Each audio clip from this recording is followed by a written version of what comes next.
എന്റെ നാട്ടിലുള്ള ഒരുപാട് സുഹൃത്തുക്കളുണ്ട്. ഇപ്പൊ എന്റെ കഞ്ഞിപ്പാടത്തുള്ള ഒരു കൂട്ടം സുഹൃത്തുക്കളുണ്ട്, എന്റെ പൂങ്കാലുള്ള സുഹൃത്തുക്കളുണ്ട്, നമ്മുടെ ആലപ്പുഴയിലുള്ള യൂട്യൂബ് വീഡിയോസ് ഒക്കെ ചെയ്യുന്ന പേര് പറയാനാണെങ്കിൽ ഞാൻ 10-20 പേരുടെ പേര് ഇപ്പൊ ഒറ്റയടിക്ക് പറയേണ്ടി വരും. ഒരു പേര് വിട്ടുപോയി കഴിഞ്ഞാൽ എനിക്ക് സങ്കടമായി പോകും. അപ്പോ ഇവരെല്ലാവരും എന്റെ വീട്ടില് ഇപ്പൊ അളിയനും എന്റെ പെങ്ങളൊക്കെ വരുന്നത് നമ്മുടെ പരിപാടിയുടെ 2 ദിവസം മുന്നെയാണ്. അപ്പൊ അവർക്കുണ്ടാവുന്ന ഒരു ശാരീരിക ബുദ്ധിമുട്ടും കാര്യങ്ങളൊക്കെ വേറെ.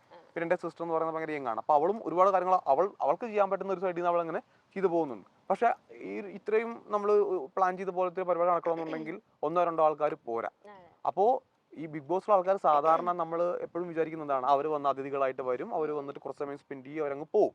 പക്ഷെ എന്റെ പരിപാടി ഞാൻ മനസ്സിൽ ആലോചിക്കുമ്പോൾ ഒത്തിരി ആൾക്കാർ ഇങ്ങനെ വിളിക്കുക, സംസാരിക്കുക, നമ്മുടെ അടുത്ത് വന്ന് നിൽക്കുക, ഓരോ കാര്യങ്ങൾ അവർ ചെയ്തോളും.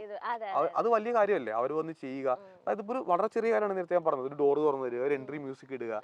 അതിൽ എന്റെ കൂടെ ബിഗ് ബോസ് ഉണ്ടായിരുന്നില്ലെങ്കിൽ ഒരു സെലിബ്രിറ്റി ഇമേജ് ആണ് ഇവർക്കൊക്കെ ഉള്ളത് അല്ലേ. അപ്പോൾ അത്രയും വലിയ ആൾക്കാർ വന്നിട്ട് നമ്മുടെ ഈ കാര്യങ്ങളിൽ കൂടെ നിൽക്കുന്ന പറയുമ്പോൾ നമുക്കുണ്ടാകുന്ന ഒരു സന്തോഷമുണ്ട്. അതിൽ ഞങ്ങൾ അത് പലവട്ടം ഞങ്ങളത് സംസാരിക്കുകയും ചെയ്തു.